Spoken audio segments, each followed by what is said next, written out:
Friends, ये story का दूसरा भाग है।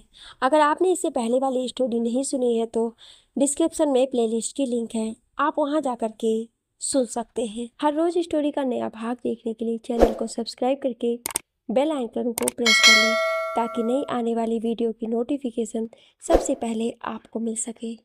और हाँ, प्लीज़ आप लोगों से रिक्वेस्ट है कि आप लोग कहानी को पूरा ज़रूर सुने।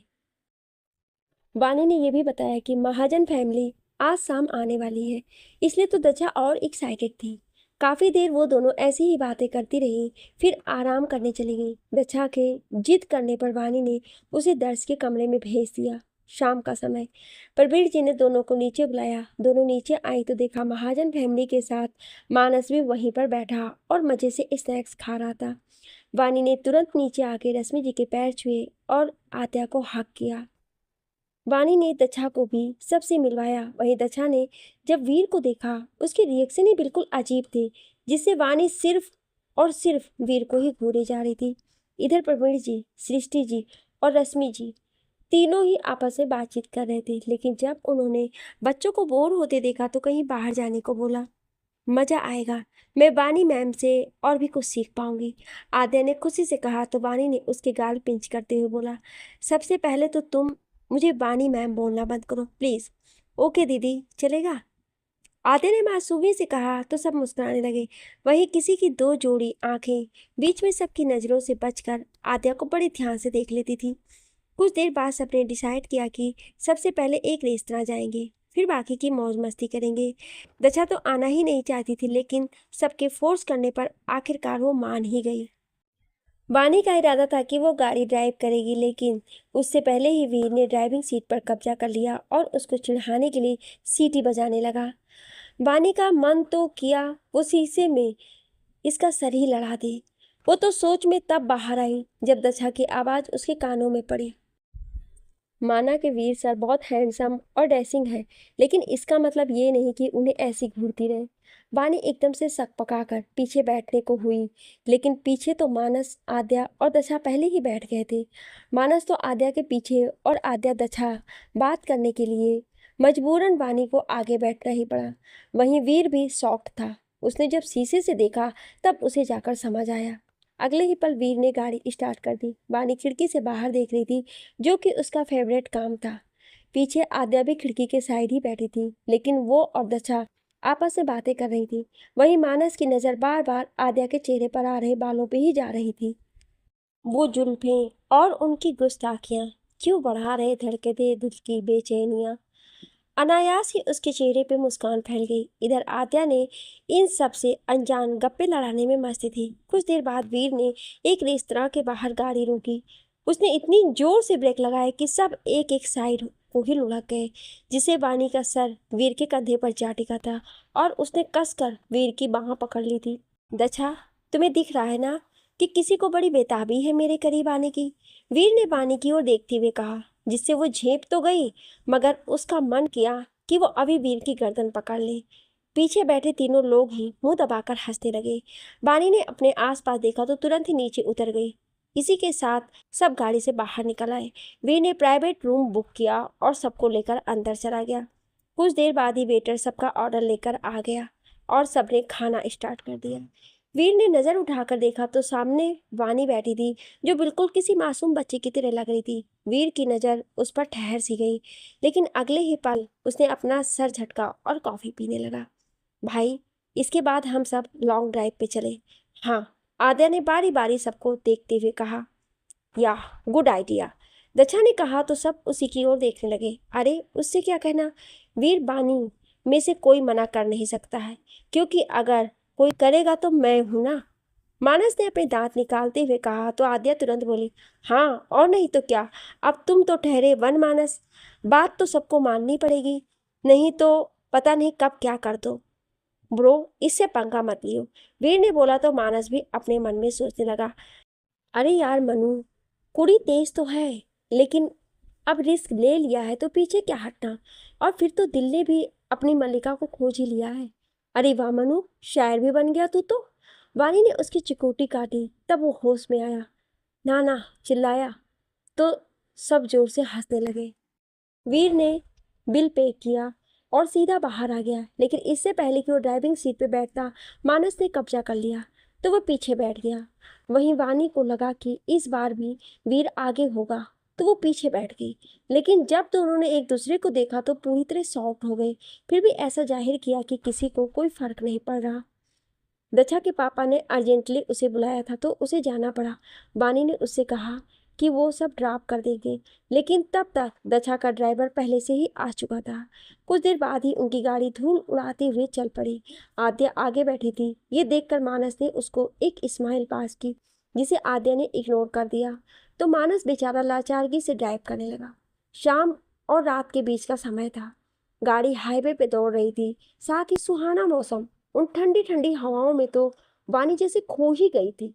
वैसे भी उसको ट्रैवलिंग का शौक था और ऐसे मौसम में वो खुद को रोक ही नहीं पाती थी।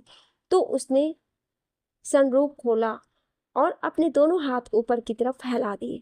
आद्या ने जब वानी को ये करते देखा तो वो ऊपर को हो गई और पिक्स क्लिक करने लगी। वहीं वीर की नज़र जब ऊपर को गई तो उसके चेहरे पे बड़ी सी मुस्कान फैल गई। उसे खुद नहीं समझ आया कि ऐसा क्यों हुआ, लेकिन उसे ये वानी बिल्कुल बदली हुई लगी।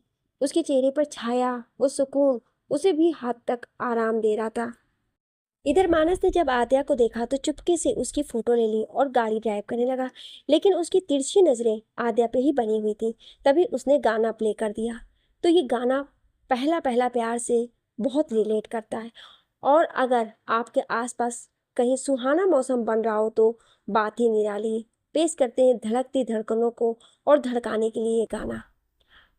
आरजे की वॉइस से खुशनुमा मौसम को मस्ताना बना रही थी। तेरी नज़र ने ये क्या कर दिया, मुझको ही मुझसे जुदा कर दिया। तेरी नज़र ने ये क्या कर दिया, मुझको ही मुझसे जुदा कर दिया।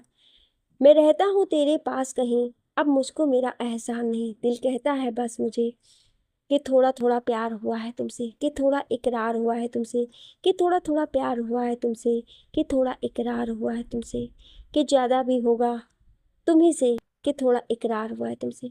गाने के बोल भी शायद कितना सही बैठ रहे थे। वानी अब पूरी तरह से उसमें डूब चुकी थी। उसको बिल्कुल भी होश नहीं था कि वीर उसके पास, उसके ठीक सामने उसके चेहरे को मुस्कुराते हुए निहार रहा था। वहीं आद्या ने जब वीर को ऐसे देखा तो वो नीचे बैठ गई। उसकी नज़र मानस पे गई जो मुस्कुराते और गुनगुनाते हुए ड्राइव कर रहा था। उसने अपनी आंखें बंद कर ली और मानस की आवाज़ को महसूस करने लगी। मेरी आंखों की दुआ है ये चेहरा तेरा, अब देखे बिन तुझे ना गुजारा हो मेरा। मेरी आंखों की दुआ है ये चेहरा तेरा, अब देखे बिन मुझे ना तुझे ना गुजारा हो मेरा। मैं सांस भी लूं तुझे चाहे बिना, ये होगा ना अब हमसे, कि थोड़ा थोड़ा प्यार हुआ है तुमसे, कि थोड़ा थोड़ा इकरार हुआ तुमसे, कि थोड़ा थोड़ा प्यार तुमसे, कि थोड़ा थोड़ा प्यार हुआ है तुमसे। वानी का ध्यान ही नहीं गया कि अब वीर उसके एकदम पास पहुंच चुका है। वो तो बस आंखें बंद किए अपने में ही खोई खुद को सुकून दे रही थी। अचानक ही वो वीर के कंधे पर सर रख लेती, जिससे वीर पूरी तरह शॉक हो जाता है। वो कुछ रिएक्ट करता कि उसे अपने कंधे पे कुछ गीला गीला मालूम हुआ। वीर ने अपना हाथ वानी को अलग करने के लिए उठाया ही था कि लेकिन उसे बीच में ही रोक लिया। कि ज़्यादा भी होगा तुम्ही से, कि थोड़ा थोड़ा प्यार हुआ है तुमसे, कि थोड़ा थोड़ा प्यार हुआ तुमसे, कि ज़्यादा भी होगा तुम्ही से, कि थोड़ा थोड़ा प्यार हुआ तुमसे। वीर को पता नहीं क्या हुआ, उसने अपना हाथ वानी के गाल पर रखा, फिर उसके सर को सहलाने लगा। इसी के साथ वानी अपने सेंस में वापस आई। उसने जब पाया कि वो और वीर बेहद करीब है तो वो झट से दूर हो गई और दूसरी तरफ देखकर अपने आंसू झट से पोंछ लिए, जिन्हें वीर ने बड़ी आसानी से देख लिए थे। पता नहीं पर क्यों वीर को वह आंसू बिल्कुल नहीं अच्छे लगे थे। उसे तो वानी हमेशा से एकदम खड़ूस लगती थी। फिर आज ऐसा क्या था कि वो वानी की आंखों में आंसू क्यों नहीं देख पा रहा था। लेकिन इससे एक बात उसको अच्छे से समझ में आ गई थी कि वानी खुद को बाहर जैसा स्ट्रांग दिखाती थी, वो अंदर से उतनी ही टूटी है। खैर, इधर आद्या ने गाने के रुकने के साथ ही अपनी आंखें खोली तो पाया मानस उसको ही देख रहा था। कुछ देर वो भी ऐसे ही देखती रही। वो मानस ने उसके आगे चुटकी बजाते हुए कहा, क्या हुआ, हमारी आवाज़ पसंद आ गई? कोई ना, कुछ दिन बाद हम भी पसंद आ जाएंगे। आद्या के चेहरे पर मुस्कान फैल गई, लेकिन उसने कहा कुछ नहीं तो मानस ने भी घर की ओर गाड़ी मोड़ ली। इधर वानी अब चुपचाप नीचे बैठ चुकी थी। उसने ना तो वीर से सॉरी कहा, ना ही कोई सफाई पेश की और ना ही एक बार भी वीर की तरफ देखा। और वीर को उसकी ये चुप्पी खल रही थी। करीब 15 मिनट बाद चारों रॉयल विला पहुंच चुके थे। वानी कार से निकलकर सबसे आराम करने का भूल सीधा अपने रूम की तरफ बढ़ गई। सबने तो इसे ऐसे ही नॉर्मली समझा, लेकिन वीर को कुछ अजीब सा लगा। उसे इतना तो समझ आ ही गया था कि वानी के मन में बहुत कुछ है जो वो किसी के साथ बांटना चाहती है, लेकिन आज तक कोई ऐसा मिला ही नहीं। फिर उसने किसी को इतना क्लोज किया ही नहीं। कुछ देर बाद महाजन फैमिली वहां से निकल चुकी थी। वीर ने एक आखिरी बार पीछे मुड़कर इस आस में देखा कि शायद उसे वानी दिख जाए, पर अफसोस ऐसा कुछ नहीं हुआ। इधर महाजन पैलेस में करीब आधा घंटा बाद सब हॉल में बैठे थे। आद्या, जो ना जाने कब से वीर को ही देख रही थी, आखिरकार उसने पूछ ही लिया। भाई, एक बात पूछनी है आपसे। पूछूं? मना कर दूंगा तो मान जाओगी या तू? हाँ, वीर ने बिना उसकी तरफ देखे कहा। नहीं तो पूछ ही लेते हैं। आप ये बताओ, बानी दी और आप, मतलब आप पसंद करने लगे क्या? आद्या ने आखिरी लाइन इतनी जल्दी बोली दी कि रश्मि जी और मिस मारिया कभी वीर को देखते तो कभी आद्या को। काफी देर बाद भी जब वीर ने कोई जवाब नहीं दिया तो रश्मि जी उसके कंधे पे हाथ रखे। पता नहीं माँ, लेकिन आज पता नहीं क्यों मुझे बानी कोई अनसुलझी पहेली सी लगी, जैसे कोई बड़ा घाव उसके मन को कुरेद रहा हो। शायद आज वो खुद में खो जाना चाहती थी। लॉन्ग ड्राइव पर ऐसा लगा जैसे जैसे वीर ने बोलते हुए एकदम से रश्मि जी की ओर देखा तो चुप हो गया। तो रश्मि जी ने उसका साथ देते हुए कहा, आपके मन में जो चल रहा है वो आप बता सकते हैं। माँ, सच कहूँ तो आज एक अलग सी बेचैनी हो रही है। मैं नहीं जानता, पता नहीं क्यों, पर इतना कहते कहते वो रश्मि जी की गोद में सर रख लेता है। तो रश्मि जी उसका सर सहलाते हुए कहती हैं, आपको जो सही लगे वीर, आप कीजिए। अगर आपको लगता है कि बानी की खुशियाँ आप लौटा सकते हो तो उसमें हम सब आपके साथ हैं। बस कुछ ऐसा मत करना कि उसका दुख कम होने की बजाय बढ़ जाए। प्रॉमिस माँ, कहकर वो रश्मि जी को हक कर लेता है तो आद्या के चेहरे पे भी मुस्कान फैल जाती है। कुछ देर बाद सब सोने चले जाते हैं। इधर वानी अपनी खिड़की के पास सर टिकाए बैठी थी। उसे खुद कुछ समझ नहीं आ रहा था कि कैसे वो इतना खो गई कि खुद पर उसका कंट्रोल ही नहीं रहा। वो खुद को ही दोषी मान रही थी कि आखिर क्यों उसने वीर के कंधे पे अपना सर टिका लिया। एक तरफ उसके दिमाग में ये चल रहा था, दूसरी तरफ उसे टीके की लोकेशन का पता भी चल रहा था। उसका धीरज भी अब तो जवाब देने लगा था, पर फिर भी वो किसी तरह संयम बरती थी। थक हार कर उसने सोने का ही फैसला लिया और कुछ देर बाद ही वो नींद के आगोश में चली गई थी। 3 दिन तो ऐसे ही बीत गए। वीर को मौका ही नहीं मिल पा रहा था कि वो बानी से मिल सके। इधर बानी ने भी खुद को काम में बिजी कर लिया था। साथ ही साथ वो मानस की मदद से टीके की लोकेशंस का पता भी लगवा रही थी। आद्या भी बानी से बात कर लिया करती थी। बानी उसे बिजनेस रिलेटेड चीज़ें समझा देती थी। वीर को पता था कि आद्या की बानी से बात होती रहती है, लेकिन अगर वो बात भी करता बानी से तो कैसे, इसलिए वो बस सही मौके की तलाश कर रहा था। अगले दिन उड़ान एसोसिएशन में फैंसी ड्रेस कंपटीशन भी था, जिसे बानी चीफ गेस्ट के रूप में इनवाइटेड थी। महाजन पैलेस में जोरों से तैयारियां चल रही थी। सारे बच्चों को रश्मि जी ने अपने बच्चों की तरह जो माना था। वानी अपने रूम से बाहर निकलते ही सृष्टि जी और प्रवीर जी का आशीर्वाद लेती है। तो सृष्टि जी उसके कान के पीछे काला टीका लगाते हुए कहती हैं, आज तो सच में बहुत प्यारी लग रही है। भगवान करे ऐसे ही खूब तरक्की करे। वहीं प्रवीर जी फैमिली फोटो लेते हैं और वानी को सर पे हाथ फेरते हैं। फिर तीनों लोग नाश्ता करते हैं और वानी कार ड्राइव करते हुए उड़ान एसोसिएशन पहुंच जाती है। वानी की नज़र वहां पहुंचते ही उसकी डेकोरेशन पे थम सी जाती है। उसके मुंह से अपने आप ही फैबुलस निकल जाता है। वानी जब देखती है कि आसपास कोई नहीं देख रहा है तो चुपके से एक सेल्फी लेती है और सामने डेकोरेशन की भी पिक ले लेती है। इधर जब वो अंदर पहुंचती है तो एक बड़ा सा हॉल होता है। तो वो एक जगह खड़े होकर हर जगह का मुआयना करने लगती है। सामने स्टेज पे आद्या बच्चों को रिहर्सल करवा रही होती है और रश्मि जी कुछ बच्चों का मेकअप कर रही होती है, और कुछ बच्चे जो बाकी रह गए थे उन्हें एक लड़का जिसने रेड हुडी के साथ ब्लू जीन्स पहनी होती है बच्चों को तैयार करवा रहा होता है। तभी उनमें से एक करीब 12 साल की लड़की की नज़र बानी पे पड़ती है तो वो भागते हुए उधर ही आ जाती है, मगर बिना कुछ बोले सीधे खड़ी रहती है। तो बानी उसे 1 मिनट का बोल जल्दी से गाड़ी की ओर भागती है और वापस आके उस लड़की के हाथ में चॉकलेट थमा देती है। ये देखकर वो लड़की हल्की सी मुस्कान के साथ कहती है, वाह बानी मैम। बानी तुरंत अपनी मुंडी जोर से हिलाती है और उस मासूम सी बच्ची के फेस पर प्यारी सी किस करती है। वो लड़की भागती हुई वहां से जाती है, लेकिन तब तक रश्मि जी बानी की ओर बढ़ जाती है।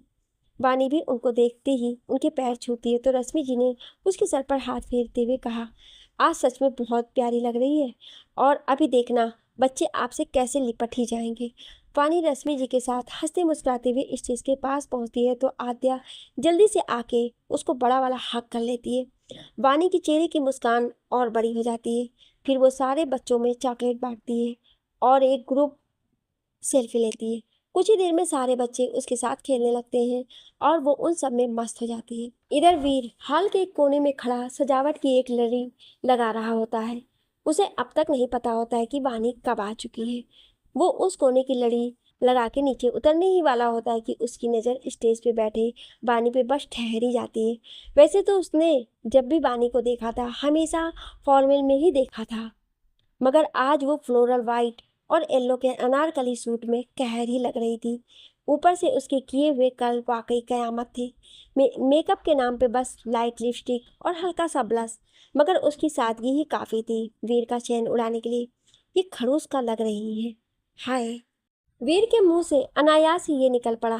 तभी आद्या की नज़र जब उसकी तरफ गई तो उसके दिमाग की घंटी बजी। वो कूदते हुए वीर की तरफ भागी और टेक लगाकर वहीं खड़ी हो गई। उफ, नजर ही नहीं हट रही है। ना हमने हटाने की कोशिश की। अब भाई यूं घूरते ही रहोगे कि अब गिरोगे भी। कहने के साथ ही वो एक धक्का वीर को देती है और खुद जोर जोर से हंसने लगती है। वहीं वीर ने उसको घूर के देखते हुए कहा, ओए चुड़ैल, आदू पादू, देख ही तो रहा था, खड़ूस को तो गिराया क्यों? भाई आप तो हो गए लट्टू, तो मैंने बना दिया आपका पलटू। और वो खड़ूस तो है ही नहीं, आप वाणी जी भी बोल सकते हैं। कहने के साथ ही वो एक बार फिर हंसने लगती है। वीर गुस्से की एक नज़र आद्या को देखता है और लड़ी का काम किसी वर्कर को बोल सीढ़ियों से होते हुए एक रूम में चला जाता है। इधर वाणी ने वीर और आद्या को हंसते लड़ते हुए देख लिया था तो उसके कानों में कोई दो बच्चों की आवाज़ गूंजने लगी। गुल्लो, कितनी मोटी हो गई है मोटल्ली। भाई मैं मोटी तो आप भी सुखेले हो। सुखेले सुखेले, मोटे लोग ज़्यादा नहीं बोलते गुल्लो, वरना पूरे फूल जाते हैं। और सूखे लोग ज़्यादा नहीं चिढ़ाते, नहीं तो वो और सूख जाते हैं। ही। कहने के साथ ही वो लड़की वहाँ से भाग जाती है और कुछ हंसने की आवाज़ें बानी के कान में भर जाती है। जब उसे लगता है वो और थोड़ी देर वहाँ सबके बीच अपने इमोशनल कंट्रोल नहीं कर पाएगी तो वॉशरूम का बहाना बनाकर वो वहाँ से चल देती है। रेड हुडी वाला लड़का उसे रास्ता बता देता है और वहाँ से चला जाता है। इधर वीर भी रूम की तरफ बढ़ जाता है, लेकिन इत्तेफाक से वीर जिस रूम में जाने वाला होता है वानी उससे पहले ही उस रूम के वॉशरूम में घुस जाती है। कुछ पल तो वानी अपने अंदर के दर्द को ऐसे ही बहने देती है, फिर अपने आंसू झट से पोंछकर अपना चेहरा धुल ही रही होती है कि इधर वीर को लगता है कि वॉशरूम में कोई छोटा बच्चा होगा तो वो कुछ देर बाहर ही वेट करता है। लेकिन जब भी फिर भी कोई हलचल नहीं होती तो वो दरवाज़ा खोल देता है। ठीक उसी वक्त बानी भी जाने के लिए पीछे मुड़ती है, लेकिन वीर को इस तरह देख अपनी नज़रें दूसरी तरफ कर लेती है। वहीं वीर अपने सामने बानी को देख उसके होठों पर एक शरारती मुस्कान खेल गई। वीर बिना कुछ बोले दरवाजे से हाथ टिका के सीधा बानी को निहारने लगता है। बानी ने एक तिरछी नज़र वीर को और देखा और वापस से अपनी नज़रें फेर ली। तो अगर आप चाहें अपना दर्द बांट सकती हैं मिस बानी राय। बानी ने कुछ नहीं कहा तो वीर उसका मन हल्का करने के लिए बोला, वैसे शायद आपको पता था कि मैं यहाँ हूँगा, तभी तो देखिए आप भी यहाँ ही मिल गई। अब इसे किस्मत कनेक्शन ही तो कहेंगे। अब तो वानी की आंखें ही छोटी हो गई थी। इससे पहले ही वो वीर इस बार कुछ बोलता बानी उसका चेहरा बड़ी गौर से दिखती हुई बोली, देखिए मिस्टर वीर, मेरे गम दुख दर्द तकलीफ या फिर किसी भी बात से आपका कोई कनेक्शन नहीं होना चाहिए। और रही बात आपकी मौजूदगी गैर मौजूदगी, तो उससे ना कभी मुझे फर्क पड़ा था ना कभी पड़ेगा। और ये किस्मत कनेक्शन नहीं, महज एक इत्तेफाक था। वीर ने मुस्कुराकर उसकी तरफ बढ़ते हुए कहा, ये सोच कर कि वानी पीछे होने लगेगी, लेकिन वानी तो जिद्दी ठहरी। उसने सोचा कि अगर वो पीछे नहीं होगी तो वीर अपने कदम खुद ही रोक लेगा। और अगर फर्क पड़ने लगा तो अगर मेरी मौजूदगी ही तुम्हारी कमजोरी बन गई तो, अगर मेरी मौजूदगी में तुम्हारा मन उखड़ने लगा तो, और अगर मेरे सामने होने से।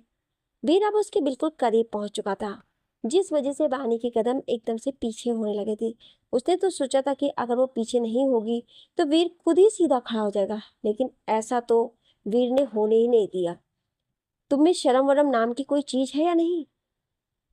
उतनी देर से ऐसे ही शर्टलेस खड़े हुए। ओ, या मैं तो भूल ही गई थी कि लड़कियां तुम्हारी इस बेकार और बेहद खराब बॉडी में मरती हैं। लेकिन मुझसे ऐसी कोई आस भी मत रखना, क्योंकि मैं बाकी लड़कियों जैसी तो अब बानी से बिल्कुल बर्दाश्त नहीं हो रहा था। लेकिन जैसे ही उसने अपने बगल में देखा, वीर ने उसके दोनों साइड दीवार पर हाथ रख दिए थे। सही कहा तुमने, तुम बाकियों जैसी बिल्कुल नहीं, मिस खड़ूस, कहकर उसने एक मुस्कान वानी को पास की। लेकिन वानी जैसे ही कुछ बोलने को हुई, एक झूमती हुई लट ने उसकी होंठों को चूम लिया।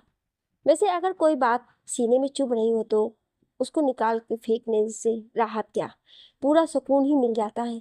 कहते हुए वीर ने एक फूंक मारकर उस लट को पीछे कर दिया। वहीं वानी को अजीब सी सिहरन का एहसास हुआ। उसने एक गहरी सांस ली और नीचे देखते हुए कहने लगी, अगर बता भी दिया जाए तो लोग बस ऐसे ही अपनी बात रख देंगे। उनको इससे कोई फर्क नहीं पड़ता कि आप किस तकलीफ से गुजर रहे हो। इसलिए मेरा मानना है कि जो भी करो आप सीक्रेटली करो, फिर चाहे वो खुद की जिंदगी का एक पड़ाव ही क्यों ना हो। लोग सिर्फ बेमतलब की बातें बनाते हैं, और जब उनके सामने खुद को पेश दो ना, तब भी वो आपको वैसे ही ट्रीट नहीं करेंगे जैसे आप चाहते हो। वानी ने अपना सर ऊपर उठाया तो उसकी नजरें वीर की नजरों से जा मिली। वानी बस उनमें ही देखती रही, शायद उन आंखों को समझने की कोशिश कर रही थी। अचानक ही वीर ने एक साइड से हाथ हटा दिया तो वानी बिना कुछ कहे जाने लगी। वानी कुछ कदम ही चली थी कि पीछे से वीर की आवाज उसके कानों में पड़ी, तुम गलत नहीं हो, बस कभी अच्छे लोगों से मिल नहीं पाई। लेकिन एक मौका सबको मिलता है। ऐसे लोग हमारे आसपास ही होते हैं, पर हम उनको पहचान नहीं पाते। जरा गौर फरमाना मेरी इस बात पे। वानी ने सुना, लेकिन अनसुना करके चली गई। तुम चाहे मानो या ना मानो, एक दिन तुम जरूर ही बदलोगे, और उस दिन तुम्हें इस बात का एहसास होगा। तब तक वो बदला हुआ सिरा ही तुम्हारी जिंदगी का अहम हिस्सा बन चुका होगा। वीर ने मन ही मन कहा, और वो भी तैयार होने चला गया। वानी जब तक नीचे आई तब तक सारी तैयारियां हो चुकी थी। वानी ने जब अपनी नजरें इधर उधर घुमाई तो पाया कि बड़े बड़े बिजनेसमैन, जिनको वो जानती भी थी, और कई रिपोर्टर और मीडिया वाले भी शामिल थे, वो वहां से सारी जानकारी हासिल कर रहे थे। लेकिन जैसे ही एक रिपोर्टर की नज़र वानी पर पड़ी, वो उसी की ओर बढ़ने लगा। तब तक वहीं रश्मि जी भी पहुंच गई और दोनों ने साथ में मिलकर सब कुछ बताया। वानी को एक अलग ही खुशी होती थी रश्मि जी के साथ। वहां दक्षा भी अपने पापा के साथ आई हुई थी। उसकी भी नजर बानी पर पड़ी तो वो उसकी ओर बढ़ने लगी। लेकिन तभी सामने से आते हुए रेड हुडी वाला लड़का, जिसके हाथ में एक जूस की ट्रे थी, उसे हल्की सी टक्कर दक्षा को लगी। वहीं उस लड़के के हाथ से ट्रे गिरती उससे पहले ही दक्षा ने ट्रे को पकड़ ली। दक्षा ने उन आंखों को देखा तो उन भूरी आंखों में डूबती चली गई। उस लड़के ने भी एक नजर दक्षा को देखा, लेकिन बिना कुछ बोले ही ट्रे लेकर तुरंत चला गया। दक्षा को उसके जाने के बाद होश आया तो वो झट से खड़ी हो गई। ये तो आधा पानी के जैसे ही है, पर मुझे क्या, मन ही मन दक्षा ने कहा और पानी की ओर बढ़ गई। करीब 15 मिनट बाद सब तरफ अंधेरा छा गया और एक धीमी सी स्पॉटलाइट सामने स्टेज पर पड़ी। सफेद कुर्ते पैजामे और उस पर राजस्थानी येलो और ब्लू कलर की कोटी में वीर वाकई डैशिंग लग रहा था। ऊपर से उसके माथे पे रहे कुछ बालों को देखकर वहां मौजूद रिपोर्टर लड़कियां आहें भर रही थी। वीर ने एक नजर वानी की ओर देखा और बोलना शुरू किया, सबसे पहले तो गुड इवनिंग ऑल। मुझे बहुत खुशी है कि आपने इन प्यारे प्यारे बच्चों के लिए अपना प्रीसियस टाइम हम सबको दिया। सो आप सभी को मालूम है कि आज की हमारी चीफ गेस्ट कौन है। प्लीज वेलकम मिस वानी राय, ऑनर ऑफ वानी ऑर्नामेंट्स एम्पायर। एक छोटे से बच्चे ने बुके लाकर वानी को दिया और वानी बुके लेकर अपनी जगह पर आकर बैठ गई। माइक अब आद्या के पास जा चुका था और वीर नीचे उतरता हुआ आया। उसने देखा वानी के एक साइड रश्मि जी बैठी थी तो वीर उसकी दूसरी ओर बैठ गया। प्रोग्राम शुरू हो चुका था। कुछ कुछ बच्चों की नादानी को देखकर सबके चेहरे पर हंसी आ जाती थी, तो वानी एक प्यारी सी मुस्कुराहट के साथ सबको देख रही थी। रश्मि जी ने जब देखा कि वीर वानी के बगल में है तो वो मन ही मन मुस्कुराने लगे। कुछ समय ऐसे ही बीतने के बाद वानी के पास मानस का कॉल आया। पहले तो वानी ने ऐसे ही समझकर काट दिया, लेकिन जब 3 बार लगातार कॉल आई तो वानी ने रश्मि जी की ओर देखा और पूछा। रश्मि जी ने अपनी पलकें झपका दी तो वानी वहां से एक कोने में जाकर खड़ी हो गई। वानी के जाते एक रिपोर्टर जो कि पास में ही खड़ा था अपने में ही बुत लगाया, यहाँ भी अपना काम छोड़कर नहीं आ सकती है। अरे बच्चों के शो में आई है ना, नहीं कि उनमें ध्यान दें। ये लोग तो बस अपने एटीट्यूड में ही रहते हैं। रश्मि जी ने जब उसकी बात सुनी तो उस रिपोर्टर का हाथ पकड़कर दूर ले आई और हाथ बांध के बोली, सही तो कहा आपने, ऐसे लोग सिर्फ एटीट्यूड में ही रहते हैं। क्योंकि अगर आप जैसे लोगों को एटीट्यूड ना दिखाया जाए तो आप लोग अपनी औकात भूल जाते हैं।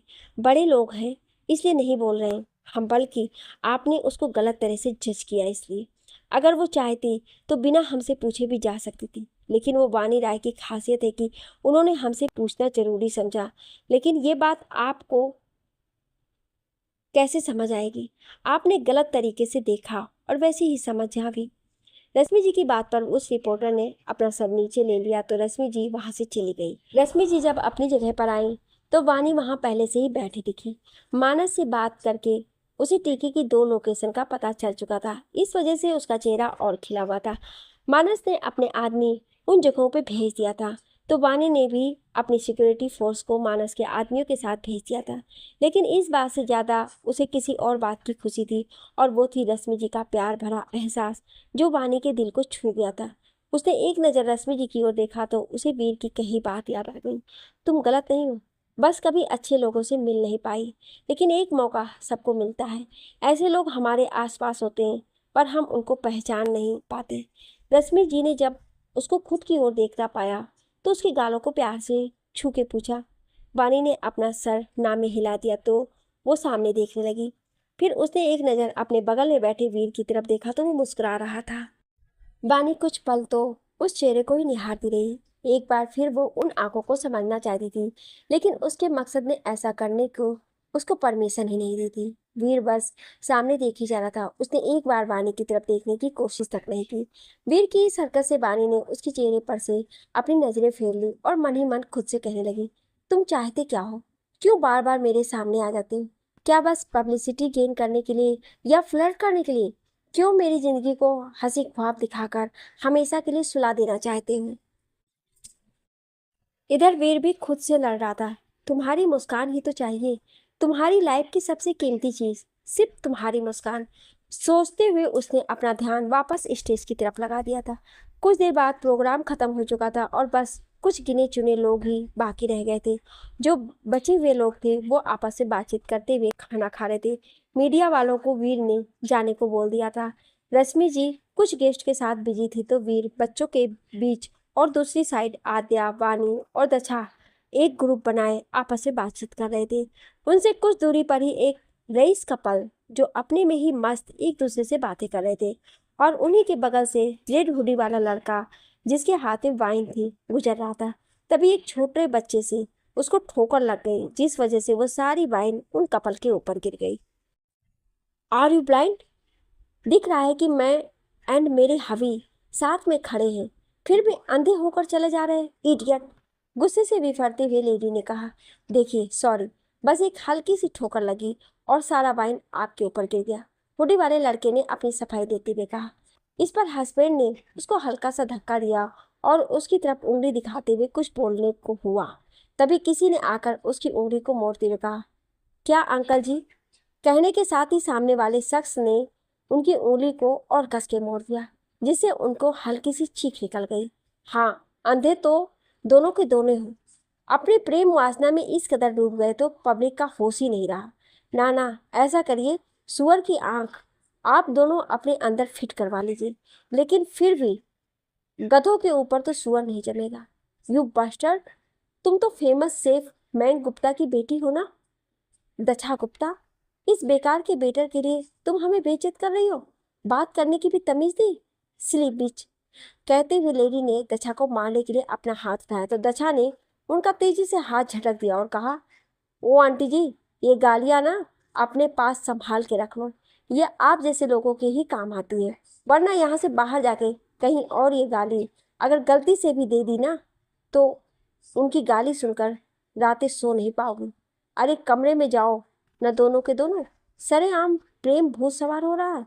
इधर जो बचे हुए लोग थे उनकी हंसी तो अब आउट ऑफ कंट्रोल हो गई थी।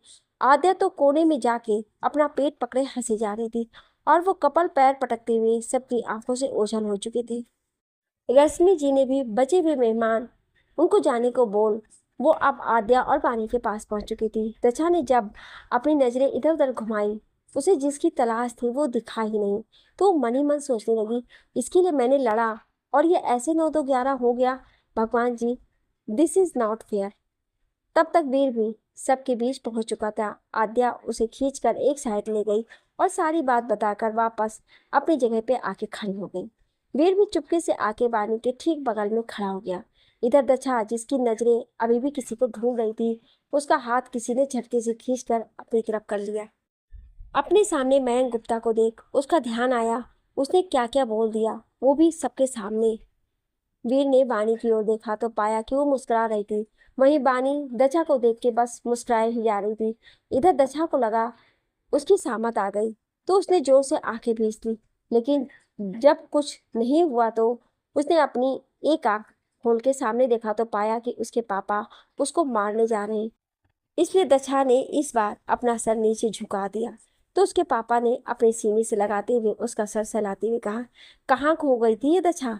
कितने महीने ऐसे गुजार दिए इस दशा को खोजते खोजते। मन तो कर रहा है कि 2 लगाऊं तुझे। पता है कितना रुलाया है तूने हम सबको। मयंक जी के आंसू दशा के सर पर गिरने लगते हैं तो दशा अपना सर ऊपर उठा के उनके आंसू पोंछती है। इधर वीर बानी के कान में फुसफुसाते हुए कहता है, तुम्हें मालूम है क्या बोल रहे हैं मयंक सर? कहते हुए उसकी नजर बानी के मासूम से चेहरे पर टिक जाती है, जो इस समय किसी गहरी सोच में था। सही तो कह रहे थे मयंक अंकल, आज वो बेबाक दशा वापस मिल गई, जो भाई की डेथ ना जाने कहाँ खो गई थी। गुमसुम रहने, अपने में ही रहने वाली दशा आज उस लड़के के लिए सामने आई जिसे वो पूरी तरह से अनजान थी। उसकी नजरों में भी उसकी तलाश थी। वानी सोच ही रही थी कि इतने में ही वीर ने उसकी कलाई पकड़ के अपनी भवें उचका दी, मानो जवाब मांग रहा हो। वानी ने उसको घूर के देखा और चुपचाप खड़ी हो गई, लेकिन उसने ध्यान ही नहीं दिया कि वीर ने अब भी उसकी कलाई पकड़ रखी थी। मयंक जी ने रश्मि जी के अपने हाथ जोड़ लिए तो रश्मि जी ने दक्षा के गालों को छूकर कहा, अरे इसमें आपकी या दक्षा की कोई गलती नहीं है, बल्कि हमें तो दक्षा पे गर्व है कि वो सामने आई और गलत होने से रोका। और वो कपल ही कुछ ऐसे थे, उन्हें आईना दिखाना जरूरी था, जो दक्षा ने बखूबी दिखाया, वरना वो रौनक तो कुछ कहता ही नहीं। वानी और दशा ने रौनक नाम पे गौर किया। आद्या जब वीर के बगल से निकली तो उसकी नजर वानी की कलाई पे पड़ी। वो वीर के कान के पास आई और हल्की सी टक्कर वीर के कंधे को देते हुए कहा, भाई वानी भाभी का हाथ तो छोड़ दो। आद्या ने भाभी पे कुछ ज्यादा ही जोर दिया और आई विंक करते हुए वहां से चली गई। वीर तो पूरी तरह से झेप चुका था और मन ही मन आद्या को सबक सिखाने का भी सोच लिया था। इधर किसी की 2 जोड़ी आंखें सबको देख रही थी, या ये कहो वहां मौजूद हर इंसान को समझ रही थी। रात का वक्त, वानी अपने कमरे में लेटी आज की सारी बातों को याद करके खुद में ही सिमटी थी। वीर का उस पर हक जमाना, उसके मन को समझना, रश्मि जी प्यारा एहसास। वानी ये तू क्या सोच रही है? क्यों बार बार उस वीर की ही बातें तुझे याद आ रही? उसका दिमाग उससे सवाल करने को हुआ तो दिल ने बीच में ही बात काटती। तुम क्यों ये भूल रही हो, वीर ही था वो शख्स जिसकी वजह से तुम्हें रश्मि जी का प्यार मिला। वो ही आया था ना तुम्हारे पास, तुम्हारे मना करने के बावजूद भी तुम्हें उस जगह पे ले गया जहां से तुमने रश्मि जी की बातें सुनी। याद करो वो। लेकिन मैं ऐसे किसी पर भी भरोसा नहीं रखती। बानी एक झटके से साथ उठ बैठी और एक सांस में ही टेबल पर रखा सारा पानी पी लिया। बहुत उलझ चुकी थी वो वीर को लेकर। इधर वीर उसमें जेहन में बस पानी का मासूम सा चेहरा ही घूम रहा था, जो उसके बार बार मुस्कुराने की वजह बन रहा था। उसने बाल उलझे और खुद को ही चपत लगाते हुए कहा, मिस खड़ूस राय तो बस बसती ही जा रही है दिलो दिमाग में। अब जब तुम बस ही रही हो तो इस कदर बस जाओगी कि खुद भी अगर दूर होना चाहोगी तब भी नहीं जाने दूंगा। लेकिन जब मैं तुम्हें बुलाने गया था तो तुम किससे फोर्सेस और सिक्योरिटी को भेजने की बात कर रही थी, और किस लिए?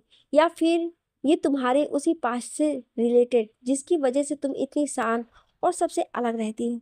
जो भी हो, तुम्हारी मुस्कान अब मेरी जिम्मेदारी है, और ये मेरा तुमसे वादा नहीं, खुद से वादा है। वीर ने एक गहरी सांस ली, फोन उठाया और जैसे ही इंस्टा खोला, गाना उसके कानों से जा टकराया। धीरे धीरे से मेरी जिंदगी में आना, धीरे धीरे से मेरे दिल को चुराना, तुमसे प्यार कितना है वो जाने जाना, तुमसे मिलकर तुमको है बताना। उसने अपना फ़ोन रख दिया और गानों के लिरिक्स को गुनगुनाते हुए निन्नी माँ की गोदी में चला गया। सुबह बानी अपना नाश्ता करके निकल ही रही थी कि उसका फ़ोन बज पड़ा। उसने कॉल रिसीव किया तो सामने से उसका मैनेजर की आवाज़ आई। मैम, आज रौनक नंदा आपसे मीटिंग रखना चाहते हैं। मैंने उनसे कहा कल के लिए भी बोला तो साफ मना कर रहे हैं। हाँ, उनको आने को बोल दो। रौनक, ये नाम सुनते ही वानी का दिमाग कल रात में ही घूम गया था। फिर भी उसने सर झटका और आने को बोल तुरंत ऑफिस की ओर बढ़ गई। अब ये रौनक नंदा कौन है, जानने के लिए सुनिए अगले भाग में। क्या आप अगला भाग सुनना चाहते हैं तो कमेंट में यस जरूर लिखिएगा। Thank you.